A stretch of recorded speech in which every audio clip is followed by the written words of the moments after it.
Hey guys, welcome back to my channel. आज मैं आपके लिए लेके आ रही हूँ MA/MSc फर्स्ट सेम ज्योग्राफी के इंपॉर्टेंट क्वेश्चंस।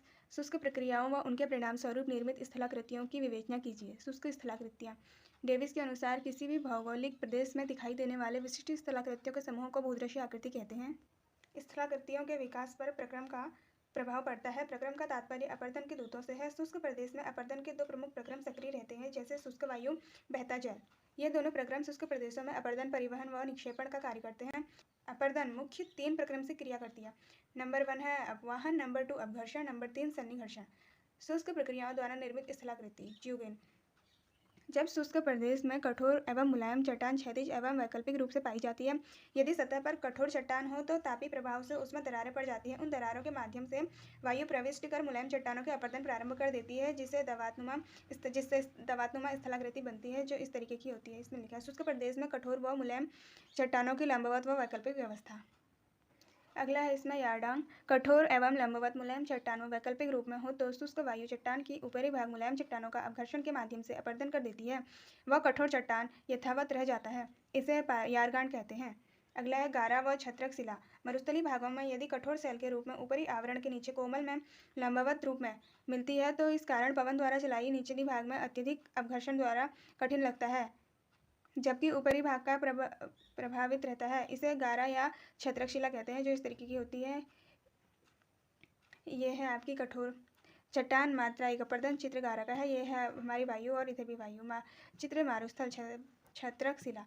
अगला है आपका भूस्तंभ। शुष्क प्रदेश में जहाँ पर असंगठित व कोमल सेल के ऊपर कठोर तथा प्रतिशेषों सेलों के ऊपर कठोर तथा मुलायम का आवरण होता है, या कठोर सेल के नीचे कोमल सेल का अपरदन नहीं होता है, जैसे कालहरी व कालरेडो।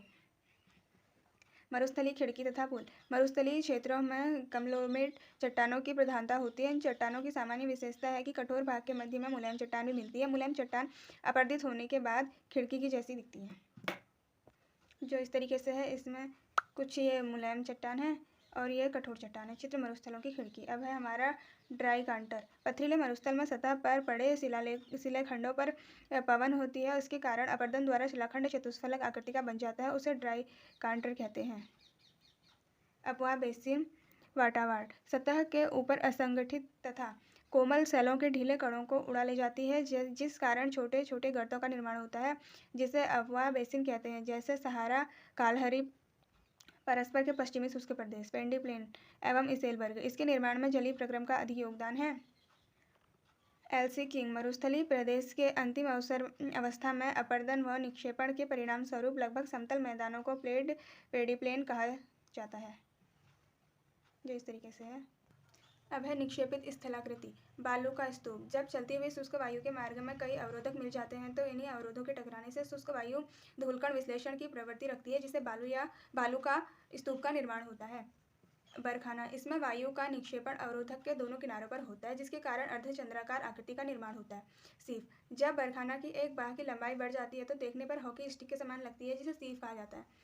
भारी बरसात से निर्मित स्थलाकृति। इसमें पहला है बाजदा। पलाया व पर्वतीय अग्रभाग के मध्यमंद ढाल वाले मैदान को बाजदा कहते हैं। इसका निर्माण मालवा के निक्षेपण से होता है। बालसात। रेगिस्तानी भागों में पर्वतीय भाग से गिरी बेसिन को बालसन कहते हैं। प्लाया। बालसन के नीचे गर्त में महीन बालूकण, घुलनशील कण व चट्टानों व जलयुक्त अस्थायी झील को पलाया कहते हैं। सेनिलॉस। जब पलाया झील का जल वाष्पीकृत होकर उड़ जाता है तो पलाया झील बालसन का हिस्सा बन जाता है। आई आकार की घाटी। अगला यूएसए के कोलोराडो पठार पर आई आकार की घाटी, ग्रैंड कैनियन।